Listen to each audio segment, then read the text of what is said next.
I'm Rolene Marks. Welcome to Modiin and Beyond. Join me every Sunday between 3 and 4 on Radio Modiin as we take a look at what's happening in Modiin, Israel, and beyond.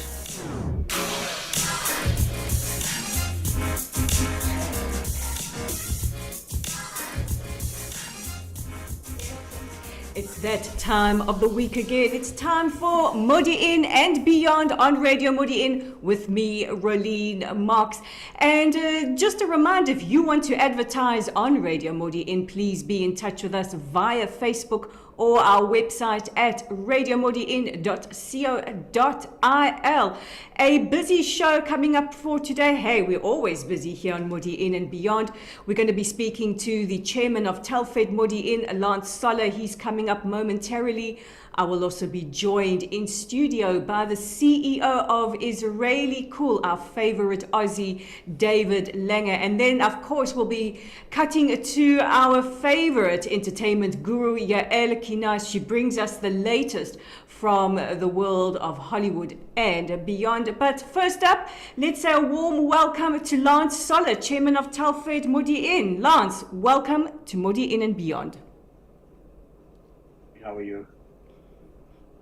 Always good to speak to you. Now, Lange, you've recently been appointed the chairman of Telfed Modiin. This is an organization that will look after Olim that come to Modiin. Tell us a little bit more about Telfed. What does Telfed do? Who does Telfed look after? All right, so basically Telfed was originally set up primarily for the South African Jewish community that were making Aliyah, which dates back to 1948 with the very first Machal guys that came out here. So this year Telfed is together with the State of Israel, is celebrating its 75th anniversary. Telfed is at the moment taking care of South African Olim and Australian Olim, and has had some involvement with the Ethiopian Olim as well. Basically, Telfed's job is to assist the South Africans, the Australians, once they arrive in Modiin, with their Klita process, with getting absorbed, with fitting into society, with finding jobs, assistance with medical, with Kupat Cholim, basically any assistance that the Olim require when they get here. There's a fairly sizable South African community here in Modiin, and making Aliyah is not an easy choice. So you've done it, I've done it. As we say, you should be committing Aliyah because you really have to commit to it. And some say we feel like we should be committed somewhere. But Modiin is a very, very popular destination, especially for Anglo Modiin. What advice, maybe gleaning from your own experience, would you give to Olim coming to Modiin? Well, specifically, it depends on what your situation is, what your circumstances are when you arrive here. How much money you're coming with is a very important thing. I know that some of the communities complain when they go for the initial interviews, and that's something that is raised as an issue. Modiin is not a cheap city.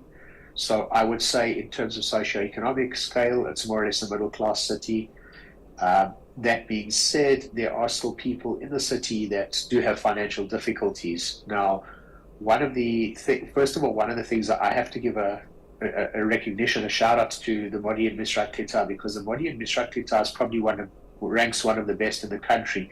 They, for starters, do a really fantastic job of assisting Olim when they arrive in the country. That was my first port of call when I got here.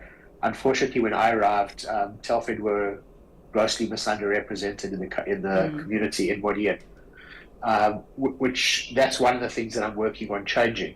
We still getting Olim coming to Modiin.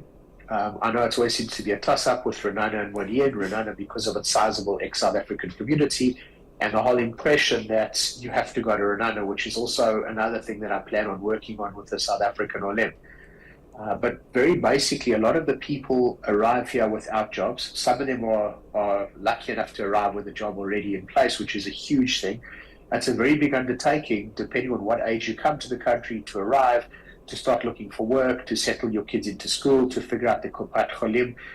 There's a lot of difficulties that have to be navigated. And if you do that on your own, you're probably going to have to do it 5 or 6 times and fail before you are successful in it, as opposed to being able to go to an organization to get assistance from. And it's always that much easier when you're going to sit with a fellow South African, ex-South African, who has had similar difficulties, and you can say, hey, this is where I am, help me, what do I do from here? I mean, Israel is extraordinary in that we do give assistance to new immigrants. We do try and provide as soft a landing as possible, especially in a city like Modiin, which is known to be a very soft landing for Olim coming through. Now, you're in the process of putting together your committee. Who are you looking to attract? What type of person do you want to join your committee? Well, I want people that, first of all, are happy to be involved in the community. I don't want people that are, I don't mind someone that's happy to sit on the sidelines and give some assistance, but I want people that are going to be actively involved. If I ask someone, I don't believe in tasking people, it's a voluntary committee. If I ask someone to handle the new Olim, I expect them when the new Olim arrive to make contact with them, to go and see them, to ask them if they know basics like what bank are they going to use, why they're going to use, which Kupat Cholim are they going to go for, have they made contact with the Department of Education, who are they speaking to, how old are their kids, and from that point then say, right, when it comes to education, we have this person on the committee who's experienced. When it comes to finance, we have this person. My job is strictly, hi, welcome to Modiin, here's your welcome package. This, again, like you say, that Israel is very, very welcoming of Olim. I mean, I don't believe that there's any other country in the world where when you arrive, you get given a few thousand shekels in your hand in cash, and then for 6 months, every month, they pay you a little bit of money. I don't believe that happens anywhere else in the world. No, absolutely. It doesn't happen anywhere else in the world. And you and I are both very heavily involved in volunteer organizations. How important would you say volunteering somewhere, be it with Telfed or another organization, is for a new immigrant, a new Ole or Ola, to be able to acclimate to their new country? Well, in terms of integrating into the society, the easiest way is to get involved in a voluntary organization. Like I have to emphasize, though, that the most important thing, first of all, is to find a job. You have to, unless you have a sizable amount of money that you're coming with, you need a continuous stream of income. Once you have that stream of income, you can then start looking at volunteering for different organizations, be it the shul committee down the road from you. If you have a medical background, Hatzalah, Magen David Adom, or if you're a lady, get involved in WITSA. I mean, there are a fortune of voluntary committees and volunteer organizations. And once you get involved in them, you can then get exposure to the greater Israeli community, and it'll assist with your integration, which is, I believe it's of tantamount importance, the integration. You have to be involved. You have to get involved in Israeli society. To simply sit on the sidelines in your little bubble, whatever bubble it might be, and never get involved, I don't believe is productive. I believe it's very counterproductive. You don't get to enjoy the country that you're in. And also for some of us who made Aliyah at an age where we cannot serve in the army, this is a great way of giving back to the country that is giving us so much, and to really get to know the people, society, how it works. But as you say, finding a job is of paramount importance. And for those who are looking for jobs and come with the idea of carrying on their career as they left off in the country they came from, what advice would you give them?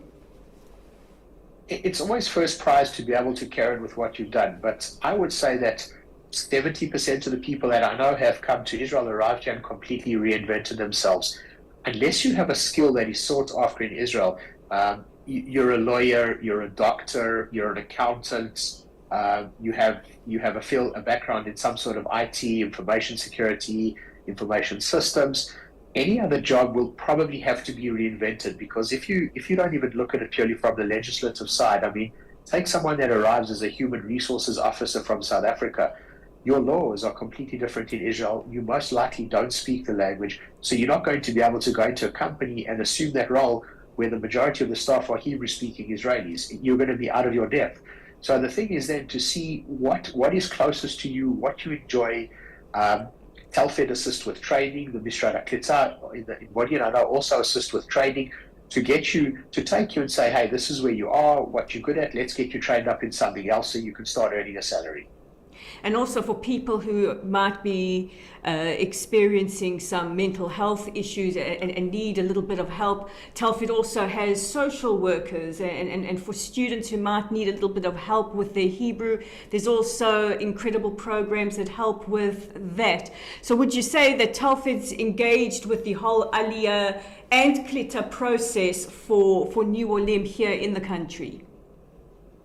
Yeah, Telfed engage very well. I mean, if we look at, they have something called the SASSY program, where they sponsor students to go learn in university, and how the students pay back is they have to give a few hours a week of their time, and those students are then available for families to apply to get one of these students to come and spend a few hours every week with them, be it with their children, be it with the adults, and they're normally either Israeli or they're fluent in Hebrew, and to help them get around daily life, to integrate into life, to look at a bank statement and explain to them what's going on, to phone the doctor and make an appointment. And then when it comes to mental health issues, that's very important. Telfed have a very good social worker that you're able to call, you're able to discuss in terms of mental health. It can be escalated if necessary. And also not just looking at mental health, looking at difficulties. If you're experiencing any sort of difficulties, Telfed have the ability to assist. And that is a completely confidential process that wouldn't even come through the committee in Modiin. That would go direct to the person in Telfed head office who would actually deal with you. So it's very important to make that known, that there is that process and it's completely confidential other than the people that would be assisting you. Lange, you're the chairman of Telfed Modiin. Mazal tov on your new appointment and bahatzlacha. For anybody listening who might like to be in touch, who wants to volunteer with Telfed and join your committee, how do they go about doing that? The easiest way is to phone me. Give me a call. Can I give my number? Give your number. Only for Telfed people. It's 054 720 8358. Lange, chairman of Telfed Modiin. If you want to be in touch with him, you can do so directly through the number he's just given you. Can people be in touch via Facebook? Facebook, there is a Telfed Facebook group as well. I don't have the exact address offhand, but if you search for Telfed on Facebook, you will definitely find them. Well, we're going to be talking to... The internet is Telfed. That's telfed.co.il. That's telfed.co.il. We're going to be talking to Lange again in the future because we love to welcome back our special guests on Modiin and beyond. I'm Rolene Marks. This is Radio Modiin. Here's some IsraellyCool, and after the break, we're going to be joined by David Lange of IsraellyCool.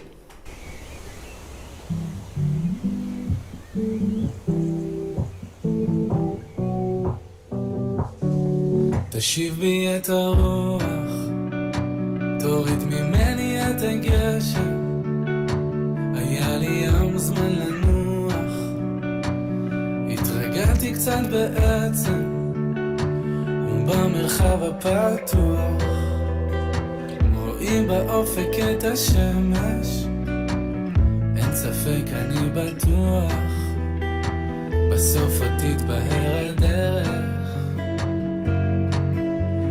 פתח לנו שערי אמונה, שערי הבנה, שאין לנו מלך, אלא אתה, סיבת הסיבות, עילת העילות, נורת העילות, ורק לך נאה להודות, על כל הימים וכל הלילות.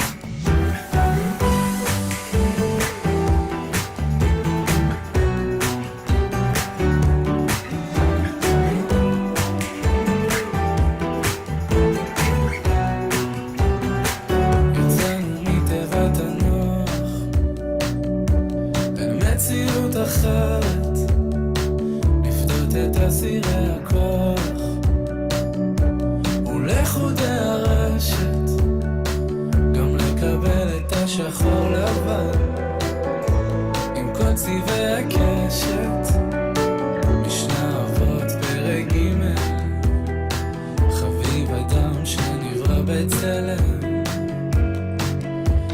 פתח לנו שערי החלה, שערי התחלה, כי אין לנו מלך, אלא אתה.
Ishai Ribo on Modiin and Beyond on Radio Modiin, and I could not be more delighted because I'm joined in studio by the CEO of IsraellyCool. If you're on Twitter or if you're on social media, you would have seen his posts.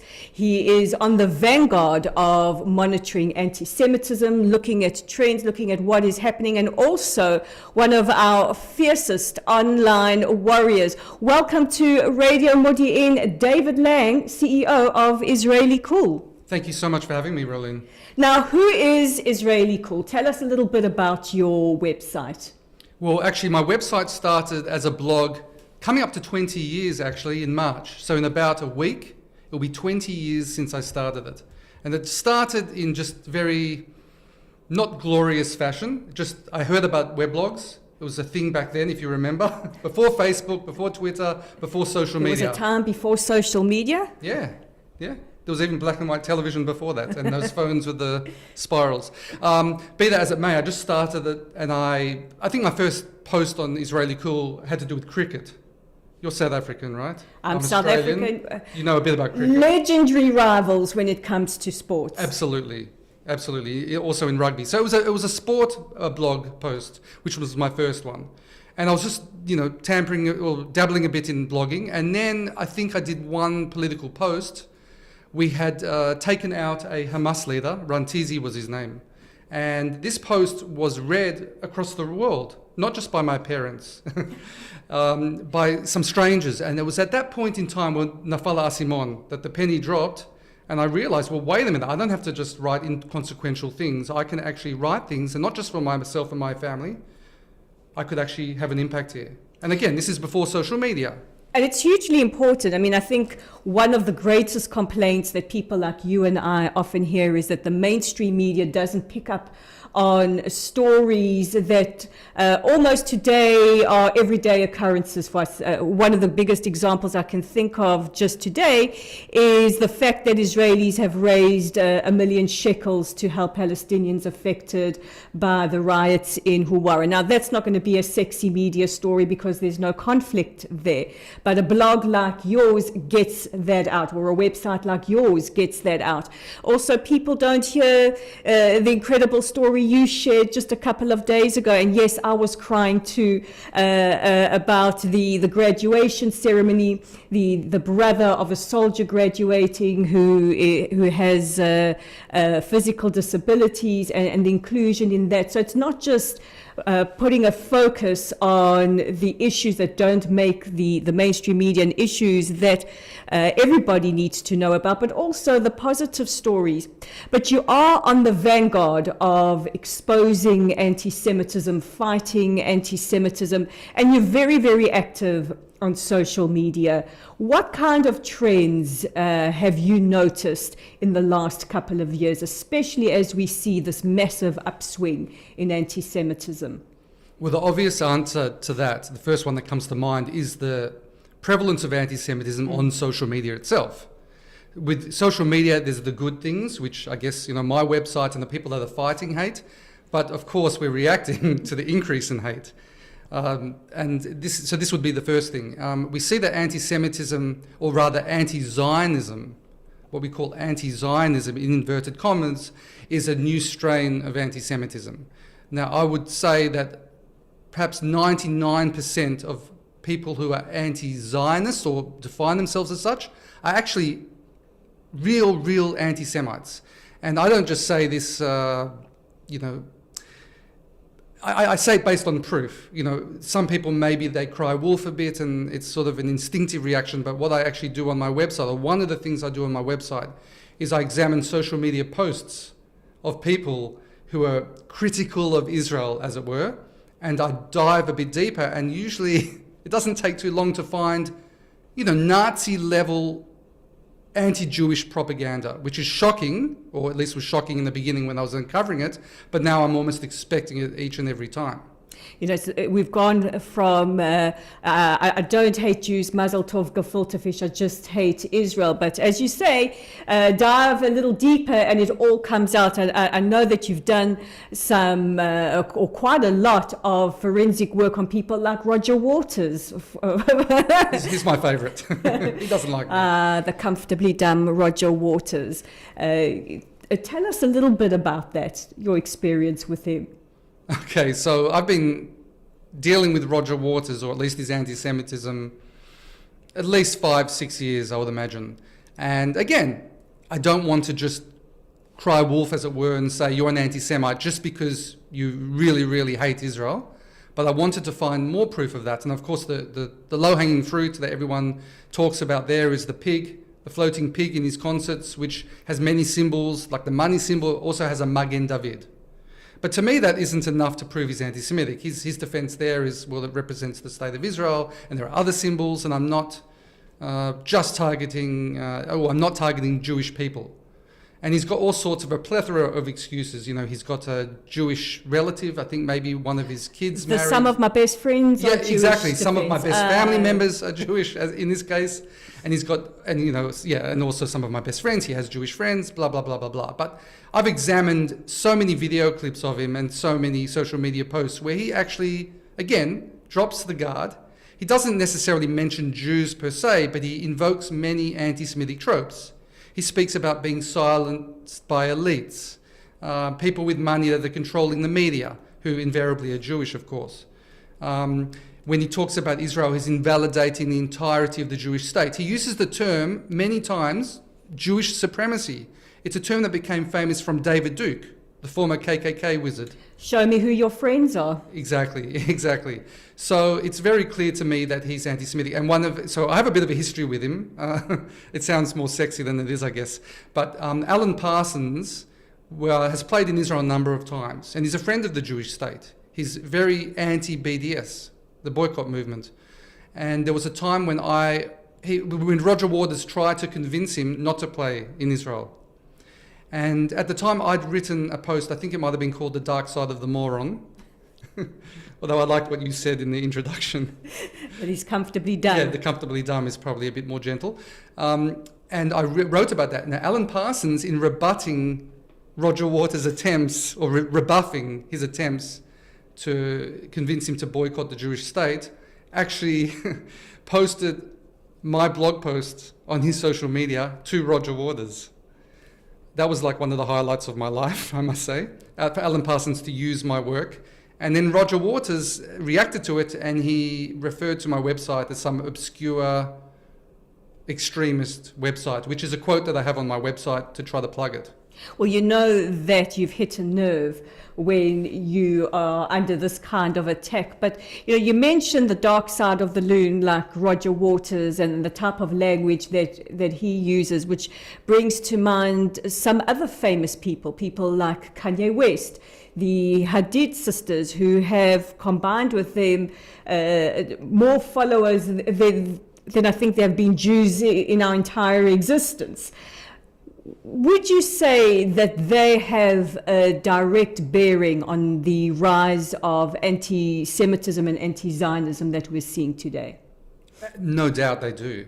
As you mentioned, their following is phenomenal. 70-odd million, I think, the Hadid sisters on their own. And Kanye West, millions, of course, is one of the most popular musical talents in the world.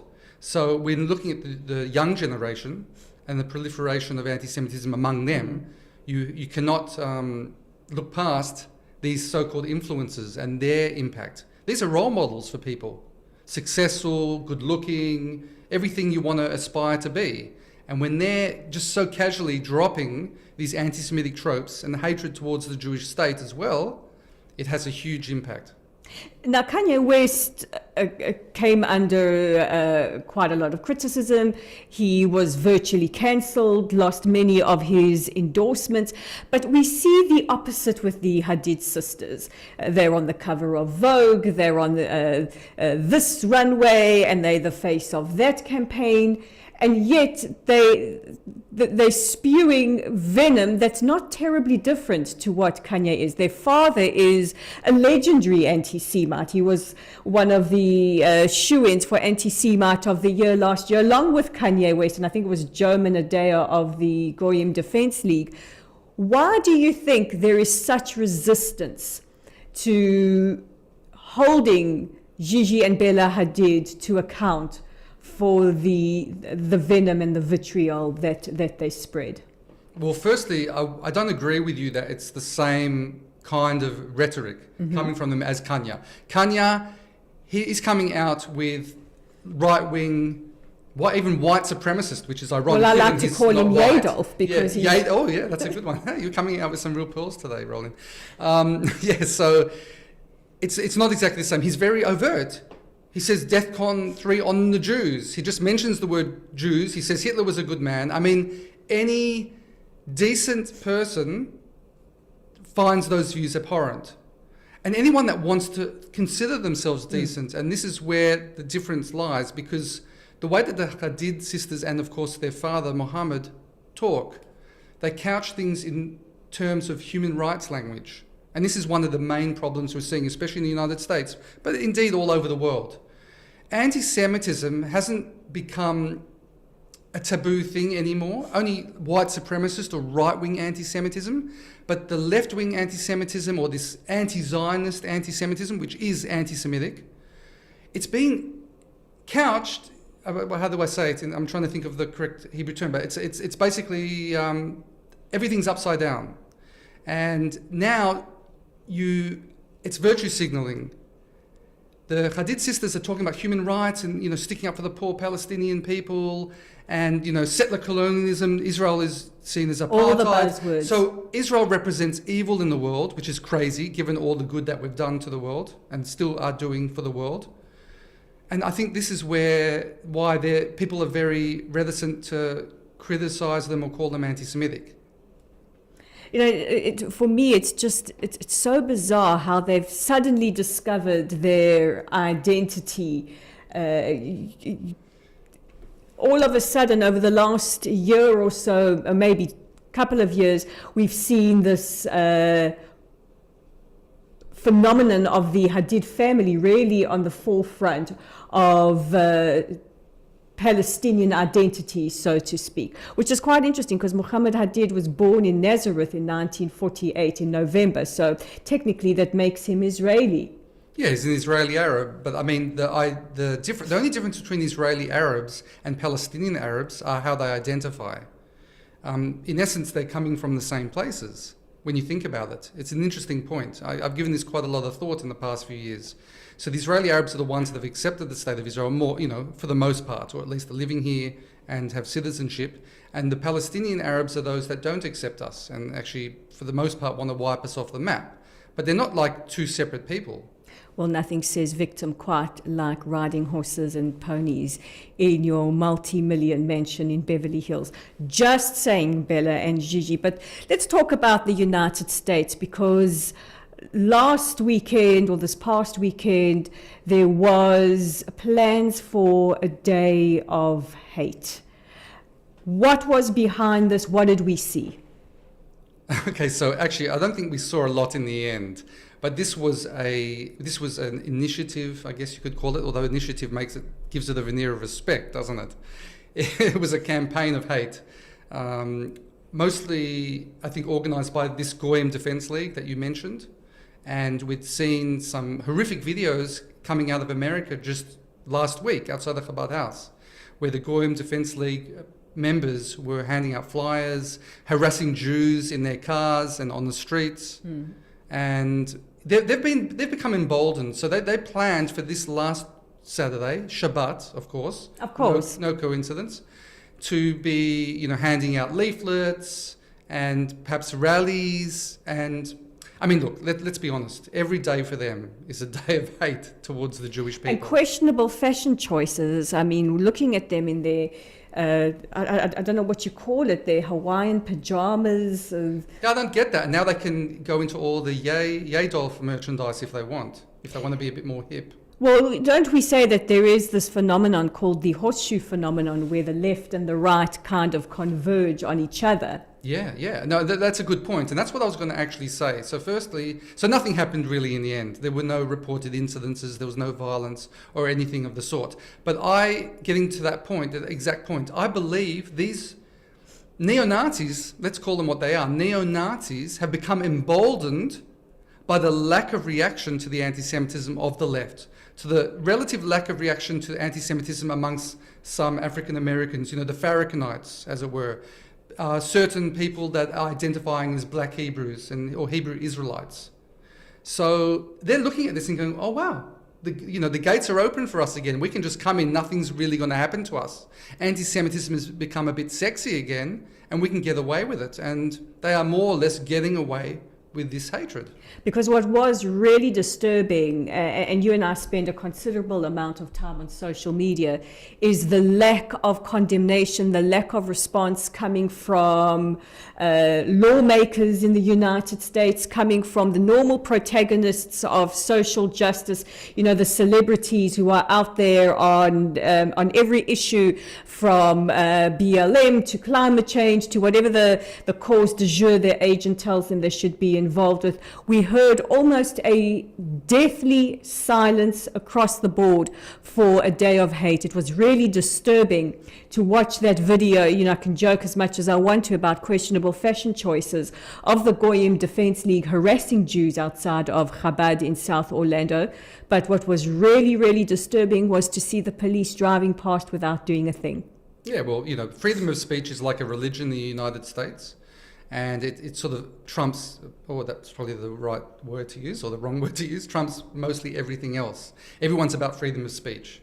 I'm personally am for freedom of speech, but I'm also for freedom to suffer the consequences of your hate speech.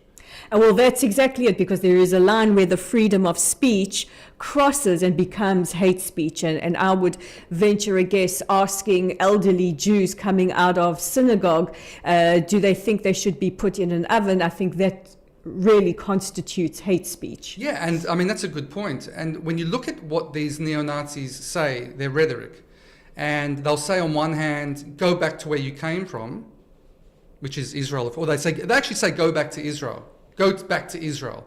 And they also say at the same time, free Palestine. These Goyim Defense League people. So on one hand, they don't want us in America, but they really don't want us here because they're against us. So where do they want us?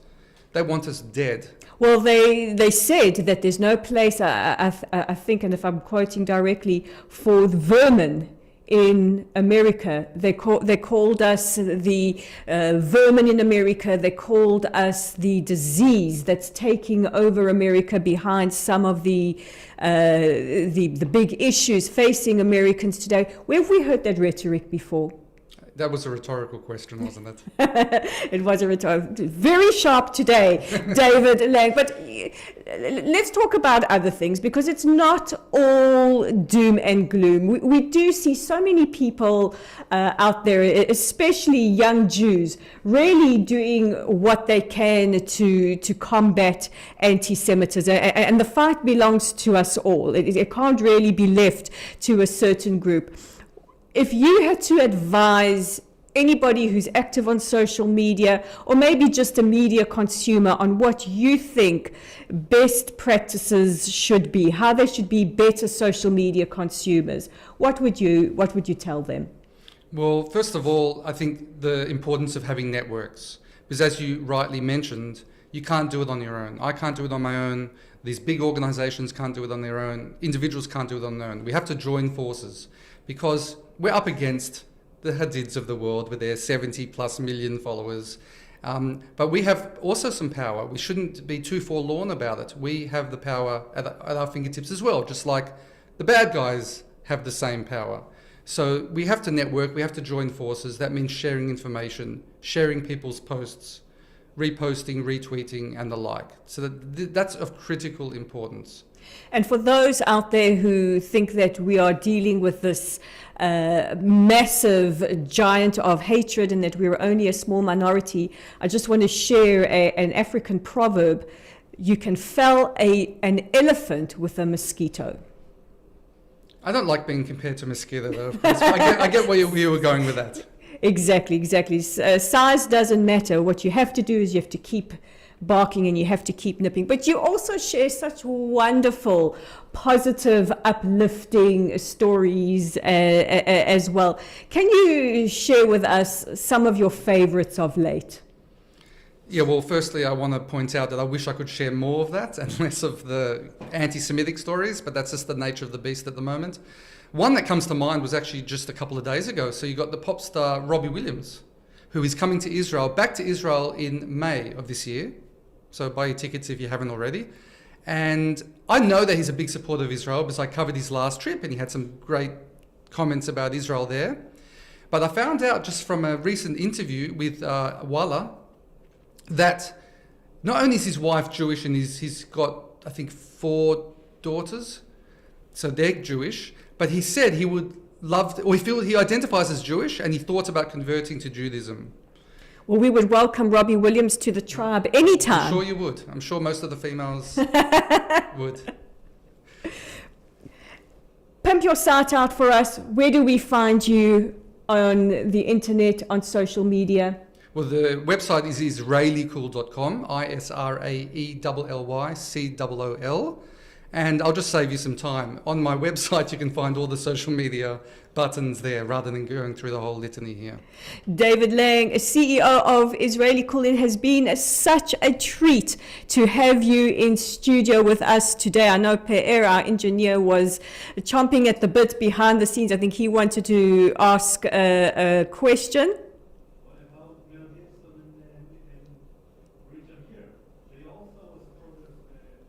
2006 called. No, that's true. Actually, first of all, I actually made a comparison. No, well, Mel Gibson, first of all, there are different types of anti-Semites. So Mel Gibson was the guy that said the Jews are responsible for all the wars in the world. I have a very interesting, I know we have to go, but Mel Gibson apparently did tshuva. I heard from a reliable source that he donated a lot of money to a Holocaust charity. He was drunk, and I'm sure, he was brought up by a right-wing supremacist, white Nazi guy. And so I am sure those anti-Semitic sentiments were part of him. I don't know now whether he is anti-Semitic. But yeah, Richard Gere was very good. His besties with Hanan Nasrari, and he visited and he was criticizing us, but he never, I would say, came out against the Jews. So they kind of represent two of the different types of anti-Semites that we just covered in this talk. Well, thank God we have Hollywood actors to make our geopolitical decisions for us. Where would we be without Richard Gere and Susan Sarandon and Mark Ruffalo and the like? Thank God they don't have to concentrate on anything like entertaining us or acting. Well said. David Lange, IsraellyCool.com. It has been a pleasure to have you in studio. Please come back anytime. Just give me a call. After this, we're going to be wrapping up the show with Yael Kinar from the world of entertainment. We're going to be speaking about one of our favorite ladies, Jennifer Coolidge. But on the other side of this, Yael Kinar, you're on Radio Modiin and Modiin and Beyond with me, Rolene Marks.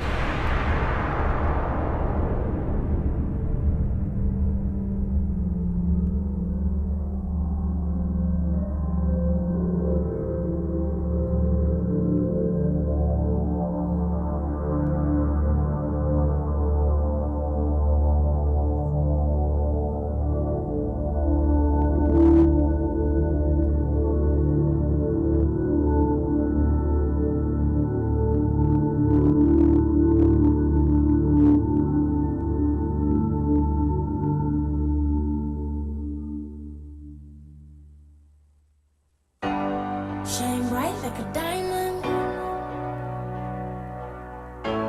Shine bright like a diamond. Fine light in the beautiful sea. I chose to be happy. You and I, we're like diamonds in the sky.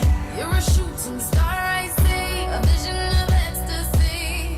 When you hold me, I'm alive. We're like diamonds in the sky. I knew that we'd become one right away.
Shine bright like a diamond. Shine bright like a diamond.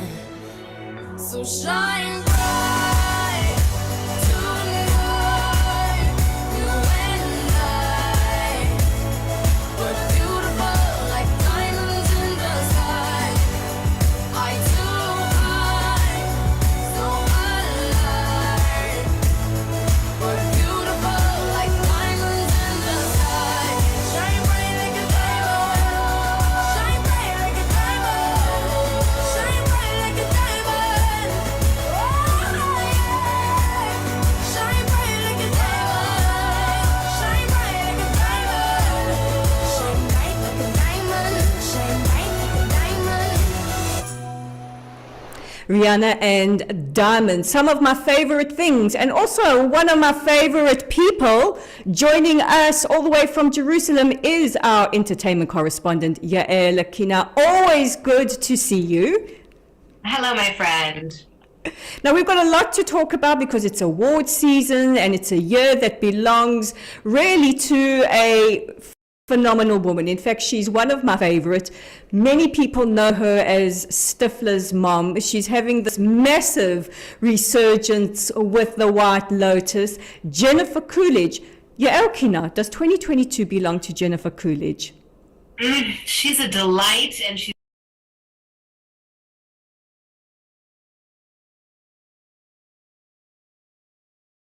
and in Legally Blonde and in various other roles for decades. And this is the year of the comeback, man. So she gave us her tremendous rebirth with White Lotus for season 1. And she's spoken about how it found her sort of at a dark time in her life. It was lockdown, early 2020, COVID, and Mike White, who's a very successful Hollywood director, producer, macher guy, reached out to her and said, would you be interested in this project? And she said, I'm not ready. I've gained a lot of weight. I'm not looking my best. I've been eating through lockdown. And he Didn't said, we no. all? As we all were. And he said, no. Do not lose a pound. Do not change a thing. This is what we want.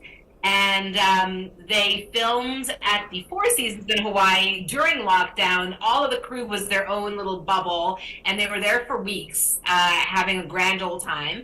And that was sort of the reemergence of Jennifer Coolidge to the public in this, playing this wealthy, fabulous woman on the first season of White Lotus. And she's the only character, I believe, that also was then brought back for the season 2 of White Lotus, because she was that delightful. And now, after all this time, here she is, winning awards, the it girl, being interviewed everywhere at her fabulous 61-year-old self and having a grand old time.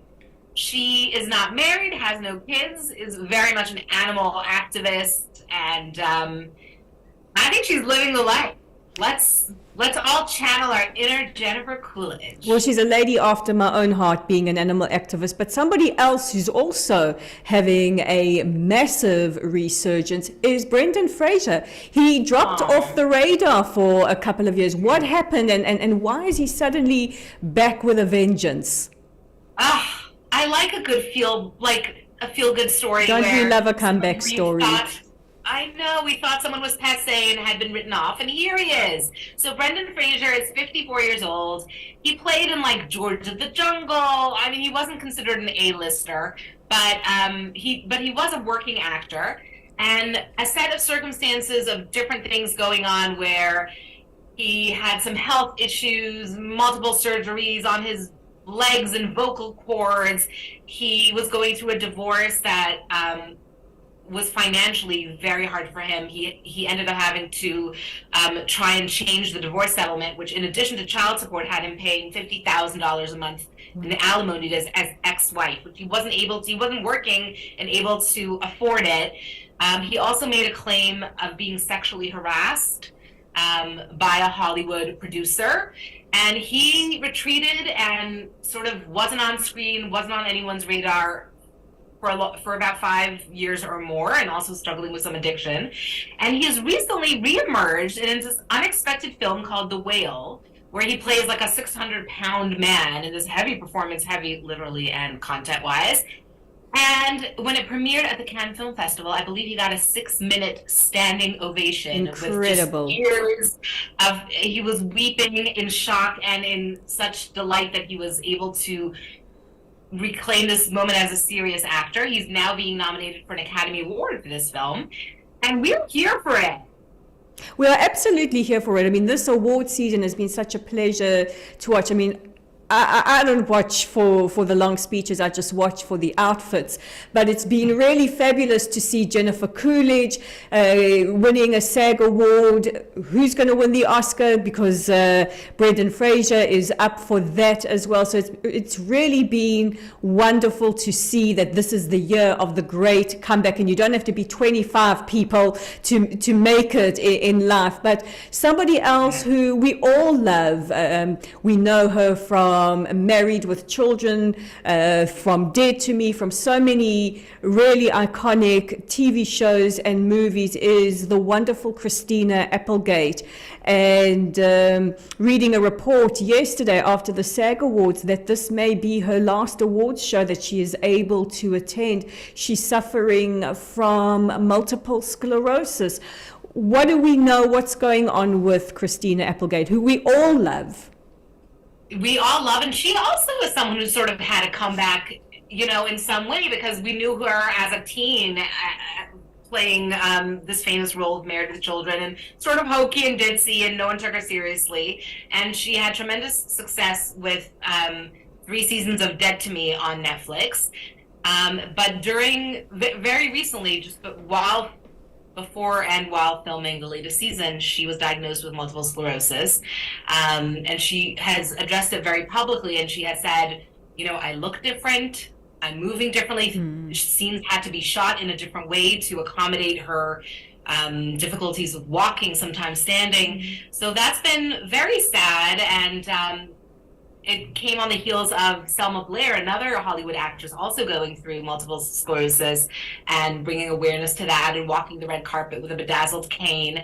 And Christina Applegate, you know, showed up to the awards with her daughter, was dressed to the nines, but it is a struggle, and it is affecting her life for sure in every way as it would anyone. And it may mean that she's not able to currently act in the same way that she did before. We wish her good health.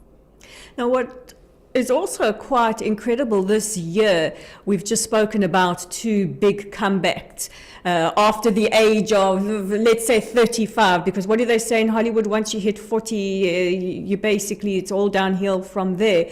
But it's all a blur.